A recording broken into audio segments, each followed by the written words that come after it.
부터 독립한 지 반세기가 조금 더 지난 지금 한국은 전 세계 그 어떤 강대국들도 함부로 할 수 없는 나라가 되었다. 한 기자는 자신의 신문 기사에서 한국을 이렇게 평가했습니다.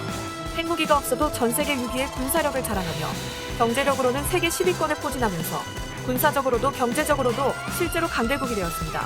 어느 누구라도 한국에게 함부로 군사력을 자랑했다가는 현무 1, 2, 3, 4를 모조리 날려 미사일 바다로 만들어버릴 수 있고 우리가 멸망하더라도 상대방을 회복불능까지는 만들 수 있는 것이 현실이죠. 당연히 함부로 대할 수 없습니다. 안녕하세요. 군사기밀TV입니다. 알람 설정을 하시면 영상 업로드 시 바로 시청하실 수 있습니다. 시청해주셔서 감사합니다. 그런데 한국이 이렇게 강력한 군사력을 자랑할 수 있게 된 바탕에는 푸틴이 자리하고 있는데요.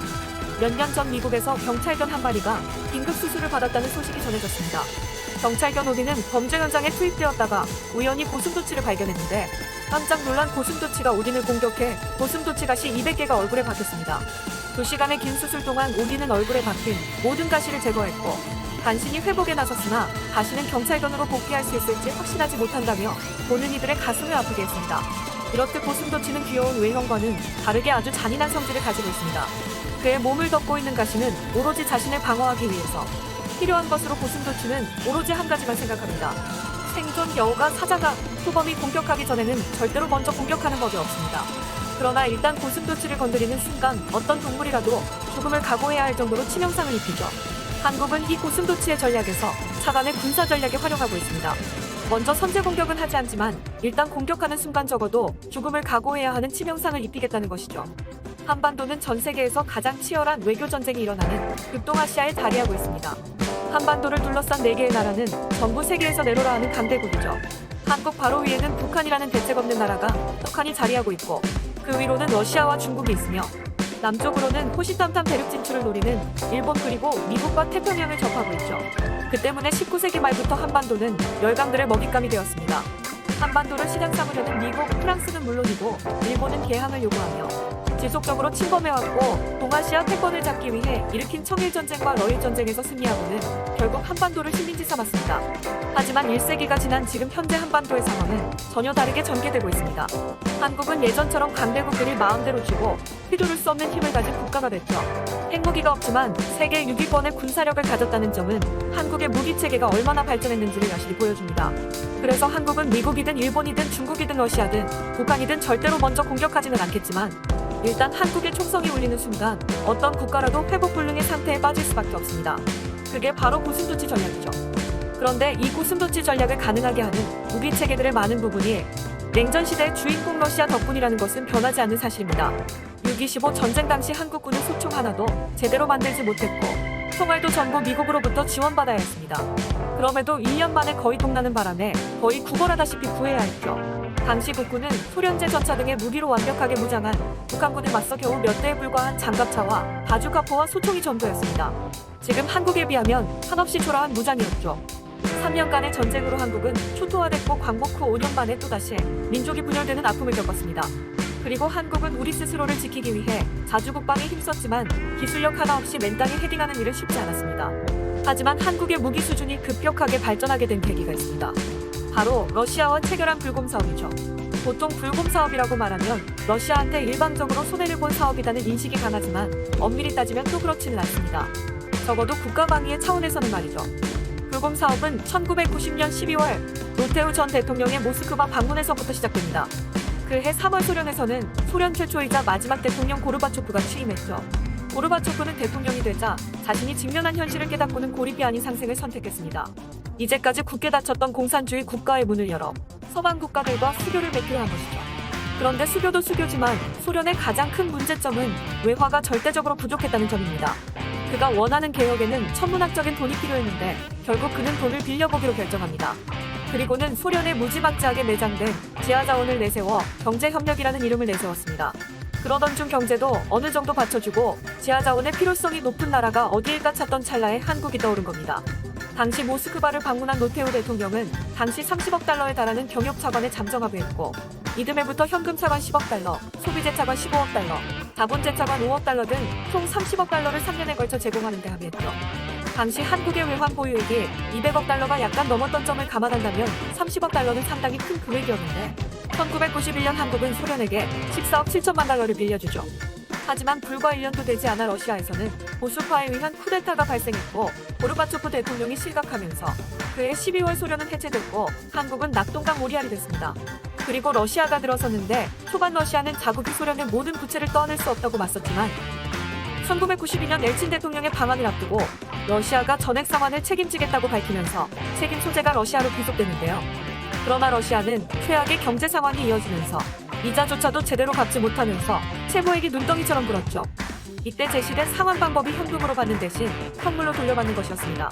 즉 러시아의 풍부한 천연자원과 방산물자로 대납받는 것이죠. 한국 정부에서는 처음 현금만 받겠다고 으름장을 놓았지만 아무리 쥐어짜도 나오지 않는 돈을 돌려받을 방법이 없어 현물 상환에 동의합니다. 그렇게 러시아 무기가 한국에 들어오기 시작했죠. 불곰 사업은 1995년 1998년까지 1차 푸틴이 노무현 전 대통령과 체결한 2차 2002년 2006년 그리고 2010년부터 협상이 결렬되어 추진되지 않는 3차 불곰 사업은 얼마 전 러시아 측에서 다시 논의하자는 이야기가 나오고 있습니다. 어쨌든 1차 사업에서는 러시아산 T-86 전차, BMP-3 장갑차, 휴대용 대공 미사일, 대전 차유도탄 등 4개 품목을 들여왔는데요. 이때 한국에 들어온 T-82 전차가 대박입니다.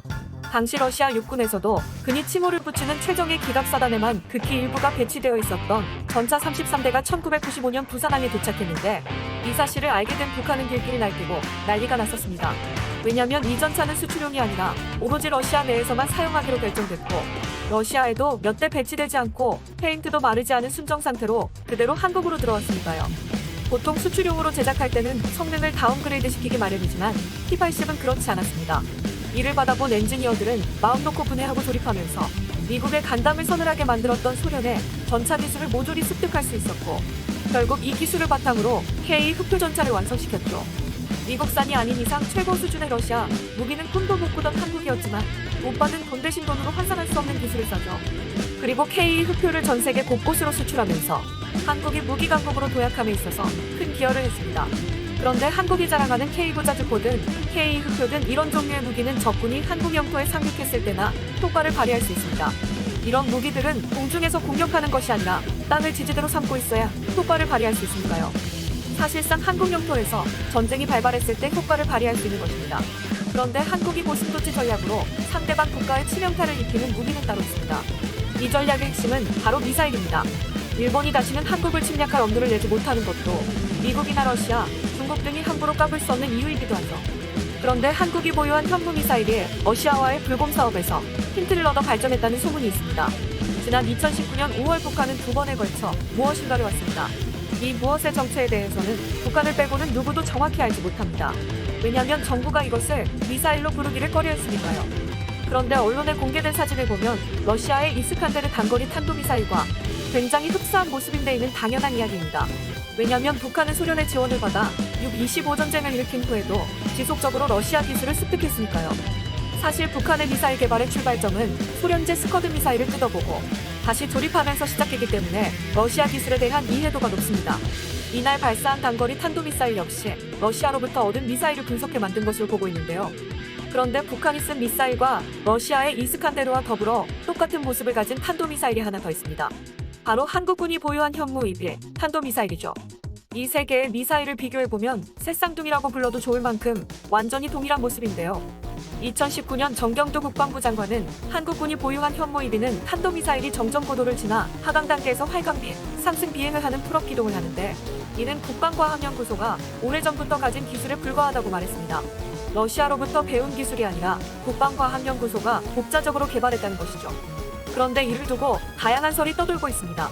이 현무-22에 적용된 기술은 불곰 사업 당시 비공식적으로 한국에 들여와 미사일 설계에 영향을 미쳤다는 설도 있고 소련이 붕괴된 후 우크라이나에서 흘러나온 이스칸데르 설계도를 바탕으로 현무-22를 개발했다는 설도 있습니다. 유출한 당사자도 입수한 당사자도 말이 없으니 아마 이 비밀은 영원히 묻히겠죠. 한국의 무기 기술은 현재 세계에서도 손꼽히는 수준입니다. 오로지 북한에게 다시는 짓밟히지 않기 위해 자존심 굽히며 수많은 무기를 수입했다가 이제는 직접 제작할 수 있는 기술력을 보유했죠. 현재는 한국형 전투기 직접 생산을 코앞에 두고 있고 한국형 이지스함을 직접 건조하고 있기도 합니다. 무엇보다도 한국이 가진 미사일은 어마어마한 수준이죠. 짧게는 탄도미사일로 북한, 러시아, 중국, 일본은 가볍게 제압할 수 있고 순항미사일로는 저 멀리 베트남까지도 겨냥하고 있으며 좀 더 기술 개발에 공을 들인다면 미국 본토를 정면으로 타격할 수 있는 미사일까지도 보유할 수 있습니다. 어쩌면 이미 보유하고 있는지도 모르는 상황입니다. 이런 과정에서 냉전 시대의 경제고 민생이고 내팽개치고 오로지 무기 개발에만 치중했던 소련이 가진 핵심 기술들을 불공 사업을 통해 상당 부분 흡수할 수 있었고, 이 덕분에 직접 연관되는 무기뿐 아니라 간접적으로 적용할 수 있는 기술들까지 감히 돈으로는 환산할 수 없는 소중한 재산을 얻게 된 것이 아닌가 합니다. 여전한 비판의 소지는 가지고 있지만 적어도 국가방위 차원에서 러시아가 방산물자로 채무를 갚았다는 것은 미래에서 돌아봤을 때 큰 행운이 아니었을까요? 본 영상은 유튜브 채널 군사기밀TV에서 제작하였으며 도움이 되셨다면 좋아요와 구독하기를 눌러주세요. 알람 설정을 하시면 영상 후부터 독립한 지 반세기가 조금 더 지난 지금 한국은